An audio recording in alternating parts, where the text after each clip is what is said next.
Hey everybody, welcome back to my channel. So today's video is about a ripped open bride. It's a quick and easy one to do. Anyone can do it. You can find the supplies in any pound shop or any discount shop. So let's get into it.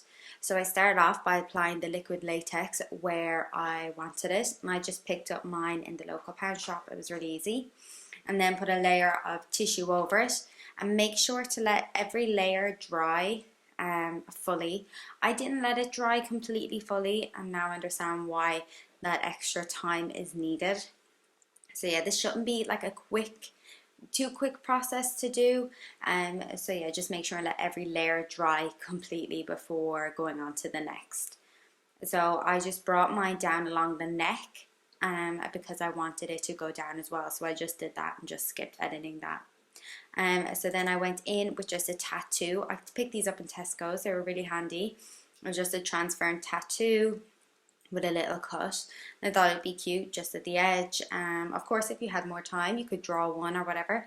But I just think sometimes it's easier just to use something else, especially if you were actually going to do this on the day, because it would take a long time to do the liquid latex part. And yeah, so this turned out really good, and I got a full pack with loads of different ones for like 120 or something, and it was really quick and easy to do. And then I just used a Morphe palette and I added in some shading around just to make it look a little bruised, a little bit of shading along the forehead and under the eyes as well.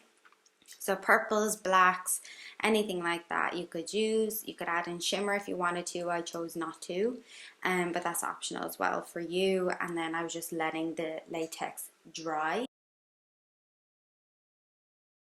So then for the next bit, I just did the exact same thing, applying latex over the nose and tissue and just leaving the nose visible so you can obviously breathe, because I do cover the mouth for this as well.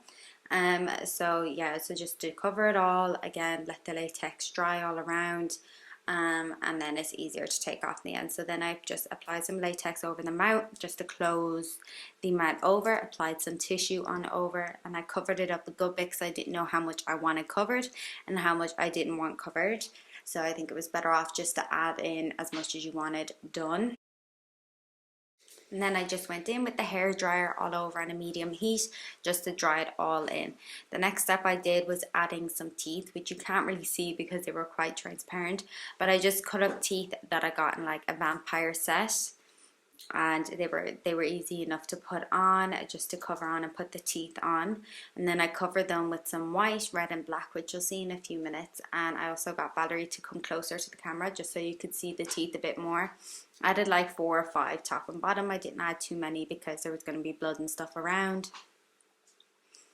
So they worked out really well. It was a real inexpensive way. So this is me just adding on some white to the teeth and then some black in the background of them,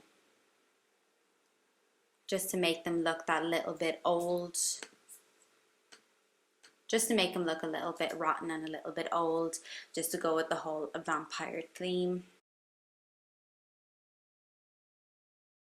And then I went in and I started to cut where I wanted the skin to be open, the flaps of the skin to be open and to be visible and showing. And then I went in and added in some foundation. I did have to mix some different foundations because of course the latex was white on top of the tissue, which made the makeup quite yellow. So I did add some other colors in. Going back, thinking about it again, I probably would have added even more, another color in as well. And then just applying a black all in the inside as well. Just all over. I added black underneath and in along the skin, inside the skin as well, just so it was all covered all along. Added some yellow. I added some yellow to the teeth as well, and then I added some blood.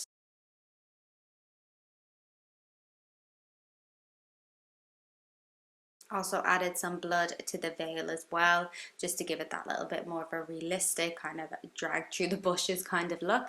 And here you can see the final, where it's the before into the after. So I was really happy with how this turned out. I probably just would have added a different foundation on top just so it isn't as yellow as it is. But other than that, all in all, it was a pretty easy process to do. just let the latex dry as long as you can let it dry. And yeah, if you've liked this video, please like, comment, and subscribe to my channel, and check out some of my other videos. I have 2 previous Halloween ones from this year, and I have a few from last year as well if you want some inspo. But here's something a bit gory and a bit bloody if you're into that. Yeah, thanks for clicking into this video, and see you in the next one.